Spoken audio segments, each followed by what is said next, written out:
Welcome back নতুন আরেকটি ভিডিওতে।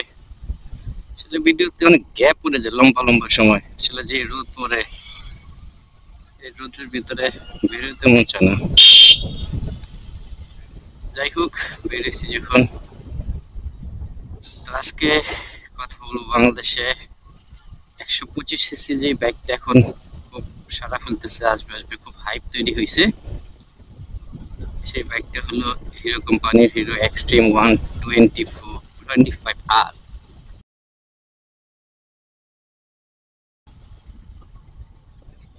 তো বাইকটা করছে খুব দুর্দর্শ লুকিং, দেখার মতো।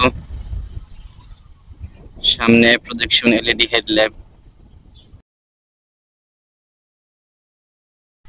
তো 125 সিসি বাইকের ভিতরে সবচেয়ে গর্জিয়াস লুকের বাইক হবে এই হিরো এক্সট্রিম 125R। দেখার মতো একটি বাইক।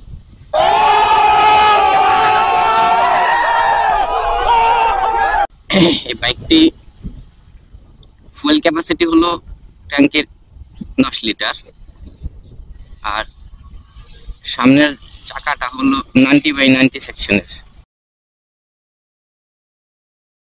আর পিছনের চাকা হলো 120/70 সেকশনের টায়ার, যা 125 সিসি বাইকের টায়ার হিসেবে খুবই ভালো।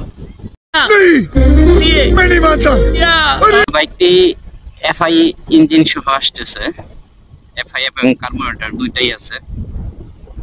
এটা সামনে আছে ডিস্ক এবং এবিএস। 125 সিসি বাইকের ভিতরে বাংলাদেশে এই প্রথম 125 সিসি বাইকের ভিতরে কোনো এবিএস সম্বলিত বাইক বাংলাদেশে আসতেছে, যা একটি ভালো দিক। এবং পিছনে আছে ডাম ব্রেক। তো পিছনে ডাম ব্রেকটা না দিয়ে যদি একটা ডিস্ক দিয়ে দিত, তাহলে একেবারে সোনায় সোহাগে হয়ে যেত।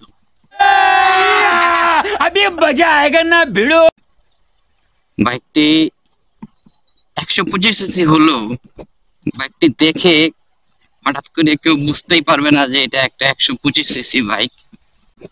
গর্জিয়াস লুকের একটি বাইক। আসলে হিরো কোম্পানি এই প্রথম মনে হয় বাংলাদেশে এরকম একটা গর্জিয়াস লুকের এই অল্প সিসি বাইকের ভিতরে নিয়ে আসতেছে।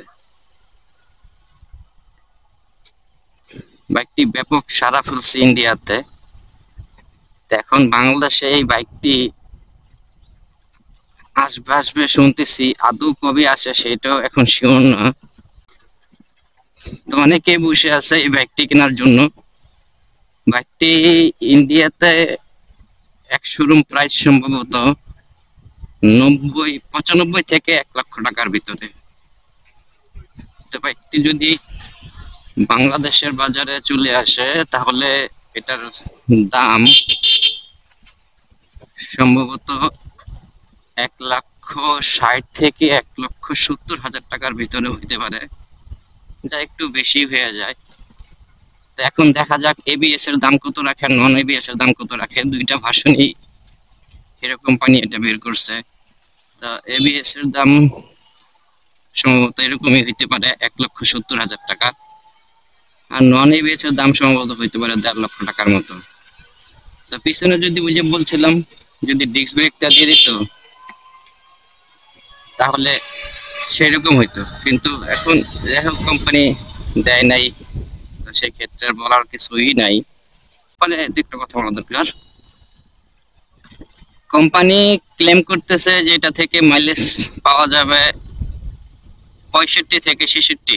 তো এটা আমাদের যে দেখতেই পারতেছেন রোড, এই রোডে 65 থেকে 66 তো কখনই আসবে না। 50 থেকে 55 যদি আসে, তাহলে এটা হবে 100-100। কারণ আমাদের এই জ্যামের শহর ঢাকা শহর, এই শহরে একটি বাইক থেকে যদি 50-এর উপরে মাইলেজ পাওয়া যায়, তাহলে বাইকাররা সন্তুষ্ট। তো 60-65 তো কখনোই আমার মনে হয় না আসবে, কারণ আবার বাংলাদেশের ফুয়েলের যে অবস্থা, ফুয়েলের মান খুবই খারাপ। অকটেন তো সেই পরিষ্কার নাই, অকটেনের অবস্থা খুবই খারাপ। এখন অকটেনটা যদি একটু বেশি রিফাইন হইতো, কারণ এফআই বাইকের ভিতরে অকটেনটা লাগে খুবই ভালো পরিমাণে। খুবই ভালো যদি অকটেন না হয়,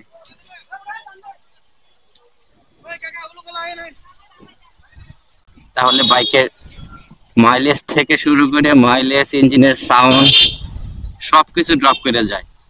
বাইকটা যদি আসে তাহলে অবশ্যই এটা শোরুমে একটু দেখতে যাবো। বাইকটা খুবই করছে গর্জিয়াস লুক, দেখাই সুন্দর। বাইকটা নিয়ে খুব হাইপ তৈরি হয়েছে। এখন এই হাইপটা যতদিন পর্যন্ত বাইকটা না আসে ততদিন পর্যন্ত হাইপ এরকমই থাকবে।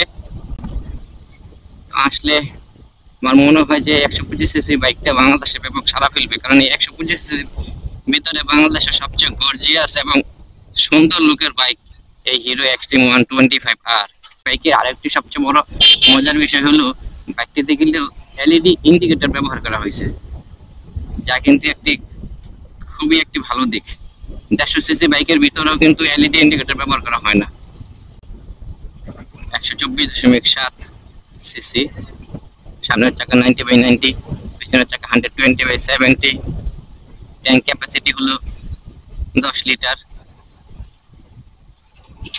কেনার পরে যদি পরিচিত বন্ধু বান্ধবের ভিতরে কেউ কিনে তাহলে অবশ্যই বাইকটি একদিন রাইড করবো, দেখবো যে আসলে বাইকটা কেমন।